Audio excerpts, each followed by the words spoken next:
नमस्कार। आज की वीडियो का विषय है जीके को कैसे पढ़ें, जनरल नॉलेज को कैसे पढ़ें कि वो याद हो जाए।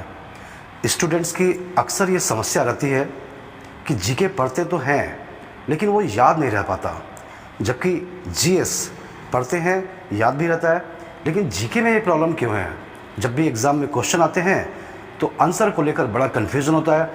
22 सितंबर कि 23 अक्टूबर बड़ा कन्फ्यूज़न होता है। तो आज की वीडियो इसी विषय पर है कि जीके को कैसे पढ़ें, आखिर वो तरीका क्या है। तो ये वीडियो सिर्फ उन्हीं के लिए है जिनको जीके याद नहीं रह पाता है।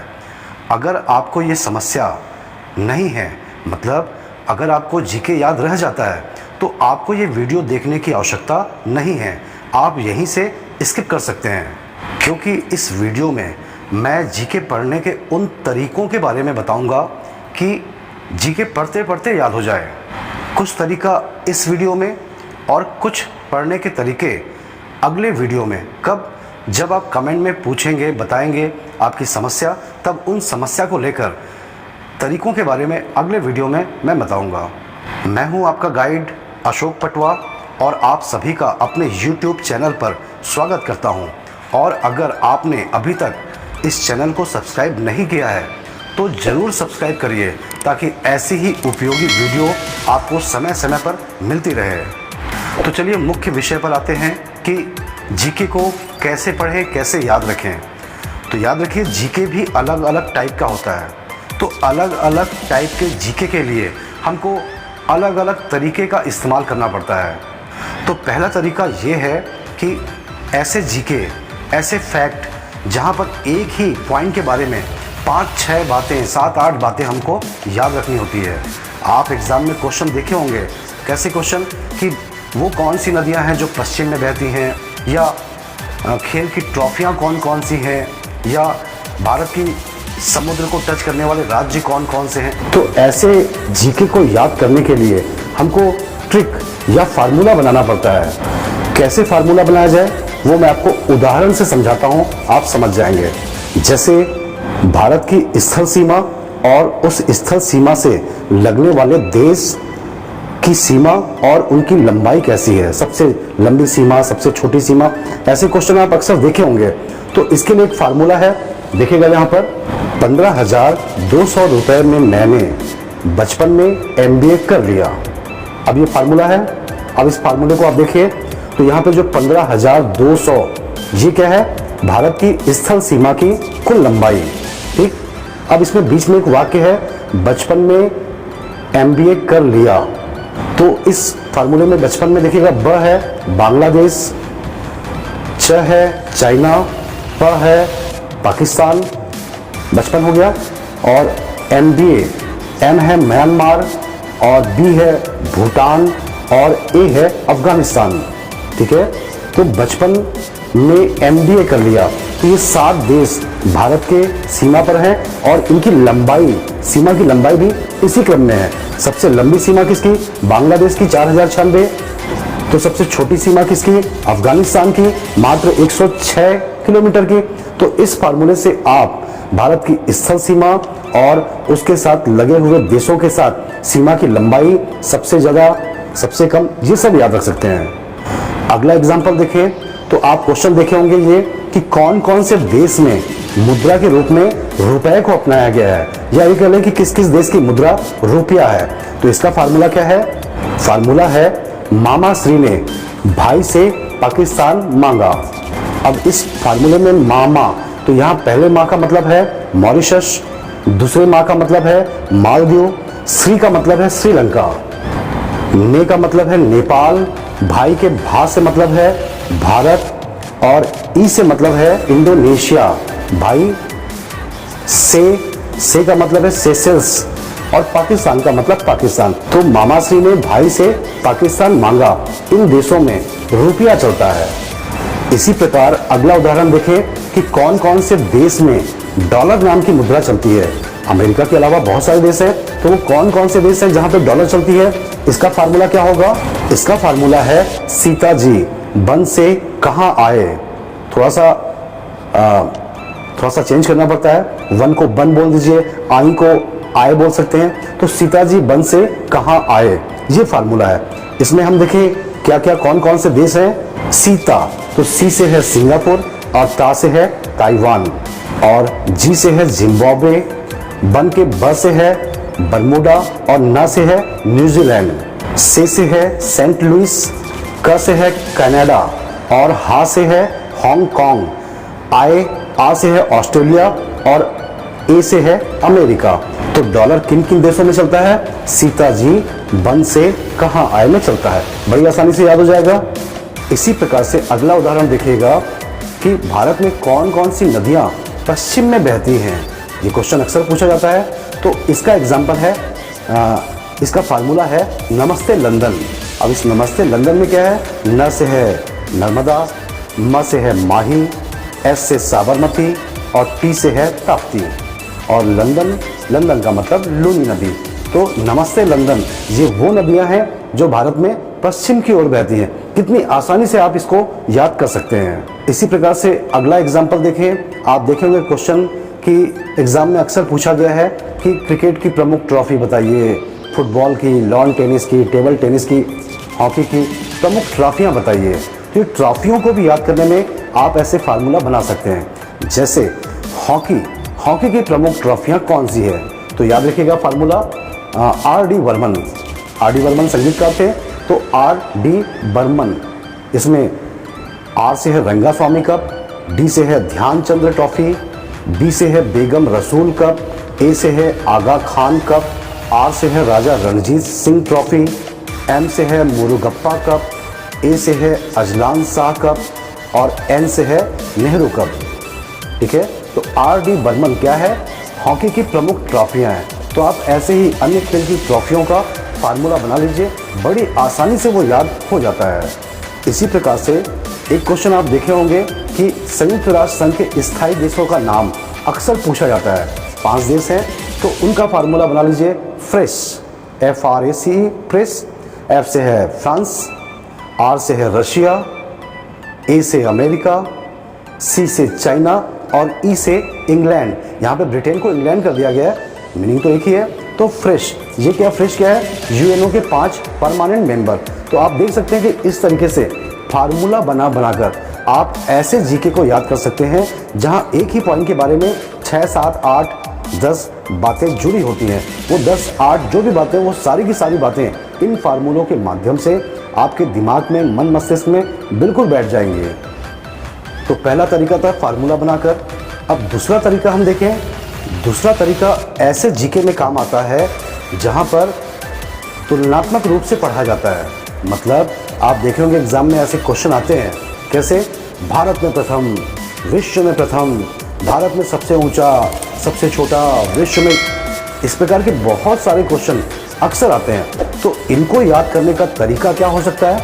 इनको याद करने का बहुत अच्छा तरीका है कि 2, 3, 4 फैक्ट को आपस में मिक्सअप कर दीजिए, इंटर रिलेटेड कर दीजिए और इन 4-5 फैक्ट को एक साथ पढ़िए, तो वो ऑटोमेटिक याद हो जाते हैं।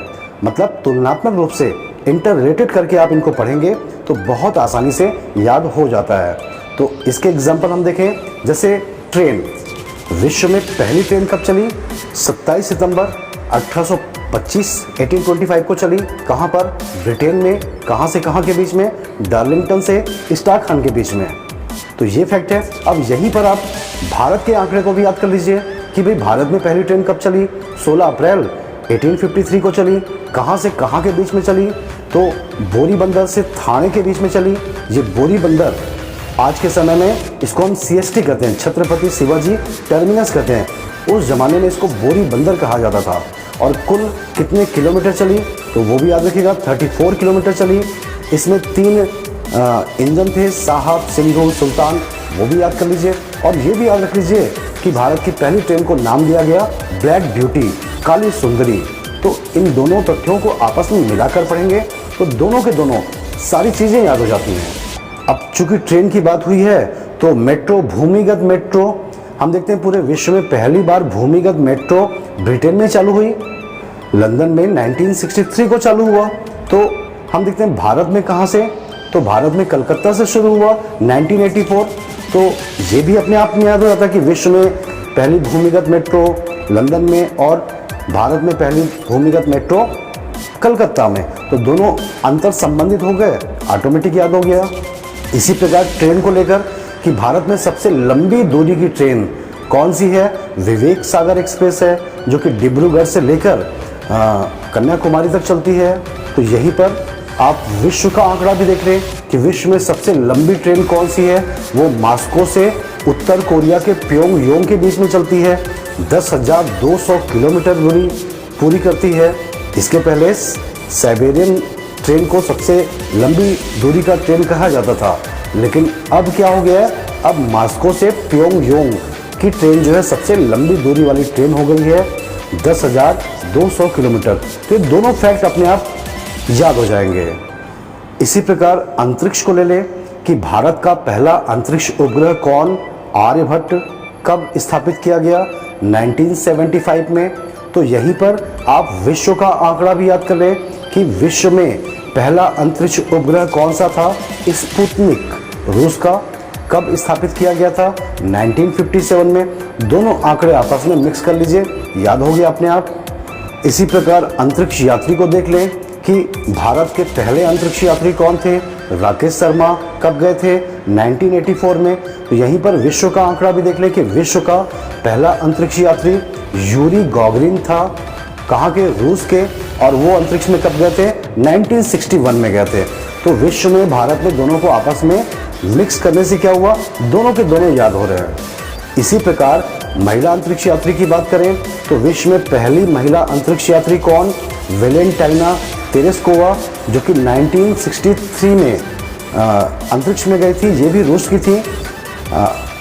यूरी गॉगरिन भी रूस के और वेलेंटाइना तेरेस्कोवा भी रूस की, और दोनों के दोनों हस्बैंड वाइफ थे।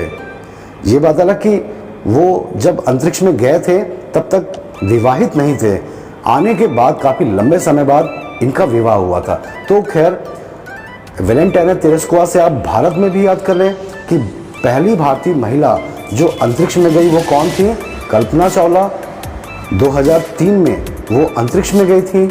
इसी प्रकार अगला एग्जाम्पल देखें, महिलाओं को लेकर प्रथम महिलाएं, विश्व की पहली महिला राष्ट्रपति कौन बनी, तो वो थी मारिया स्टेला पैरो। मारिया स्टेला पैरो किस देश की थी, अर्जेंटीना की। तो भारत में हम पहली महिला राष्ट्रपति को देखें तो कौन थी, सभी को मालूम है, प्रतिभा देवी पाटिल।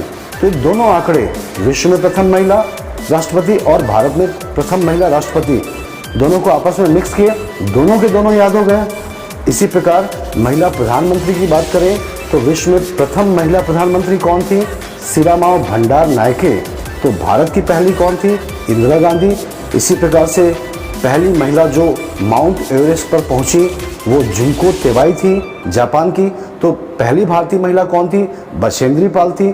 दोनों आंकड़ों को एक साथ मिला के पढ़ें तो दोनों के दोनों अपने आप याद हो जाते हैं। इसी प्रकार विश्व की पहली टेस्ट ट्यूब बेबी की बात करें तो वो थी लूसी, और भारत की पहली टेस्ट ट्यूब बेबी की बात करें तो वो थी हर्षा। दोनों आंकड़ों को एक साथ पढ़ रहे हैं तो दोनों याद होते जा रहे हैं। इसी प्रकार कुछ और एग्जाम्पल देखें कि विश्व में सबसे लंबी नदी कौन सी है, नील नदी। तो भारत की सबसे लंबी नदी कौन सी है, गंगा नदी। इसी प्रकार विश्व का सबसे बड़ा झील कौन सा है, लेक सुपीरियर। तो भारत का सबसे बड़ा झील कौन सा है मीठे पानी में, वुलर झील। इसी प्रकार विश्व का सबसे ऊंचा जलप्रपात कौन सा है, साल्टो एंजिल जलप्रपात। जबकि भारत के जलप्रपातों में सबसे ऊंचा कौन सा है, कुचिकुल, कर्नाटक में। तो दोनों आंकड़े एक साथ हैं तो बड़ी आसानी से ये पढ़ने में भी आसान है और याद करने में भी आसान है। इसी प्रकार भारत का सबसे ऊंचा डैम कौन सा है, सबसे ऊंचा डैम, तो याद रखिएगा टिहरी डैम भारत का सबसे ऊंचा डैम है। तो विश्व में सबसे ऊंचा डैम कौन सा है, न्यूरेक डैम, जो कि तजाकिस्तान में है। विश्व का सबसे ऊंचा पठार कौन सा है, तिब्बत का पठार या पामीर का पठार। जबकि भारत में हम देखें कौन सा है, लद्दाख का पठार सबसे ऊंचा पठार है। इसी प्रकार हम देखें विश्व का सबसे ठंडा क्षेत्र कौन सा है, तो वो साइबेरिया में बर्खोयांस्क है। तो भारत में सबसे ठंडा क्षेत्र कौन सा है, द्रास, कश्मीर में, जम्मू एंड कश्मीर में द्रास नाम की जगह। तो आप क्या देख रहे हैं, एक ही क्षेत्र के विश्व में और भारत में जो प्रथम है या बड़े हैं या जो भी हैं, उनको एक साथ मिला कर पढ़ें तो दोनों आंकड़े अपने आप याद होते जाएंगे। तीसरा तरीका है, ऐसे क्वेश्चन देखे होंगे आप एग्जाम में पूछा जाता है महत्वपूर्ण दिवस, कि भाई पृथ्वी दिवस कब मनाया जाता है, ओजोन परत दिवस कब मनाया जाता है, युवा दिवस कब मनाया जाता है, शहीद दिवस कब मनाया जाता है। ऐसे बहुत सारे क्वेश्चन महत्वपूर्ण दिवस को लेकर एग्जाम में अक्सर पूछे जाते हैं। और इसी प्रकार से महापुरुषों की जयंतियाँ भी पूछी जाती हैं कि भाई डॉक्टर अंबेडकर का जन्म कब हुआ था, सुभाष चंद्र बोस का जन्म कब हुआ था, स्वामी विवेकानंद जी का। तो इस प्रकार के जीके को जो बिल्कुल अपने आप में सेपरेट हैं, इनको कैसे याद करें? तो इनको याद करने का सबसे अच्छा तरीका है कि आप इनको कैलेंडर के माध्यम से याद करें। आप इसके लिए कैलेंडर लीजिए जिसमें एक पेज में पूरा एक महीना होता है। देखेंगे पंचांग होता है, बाबूलाल पंचांग, राम नारायण चतुर्वेदी पंचांग, या ऐसे बहुत सारे कैलेंडर मार्केट में बिकते हैं, पुराने भी चल जाएंगे, जिनमें एक पेज में जनवरी का महीना, अगले पूरे पेज में फरवरी का, 12 महीने के 12 पेज।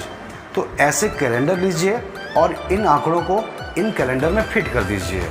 जैसे जनवरी का महीना, अब इस जनवरी के महीने में जो भी महत्वपूर्ण दिवस है, जो भी महापुरुषों की जयंतियाँ हैं, वो सब इसमें लिख कर नोट कर दीजिए। 12 महीने में जो भी है वो सब नोट कर दीजिए, ठीक है। कैसे? जैसे जनवरी का माह ले लें, ठीक है। अब जनवरी माह का ये पेज है।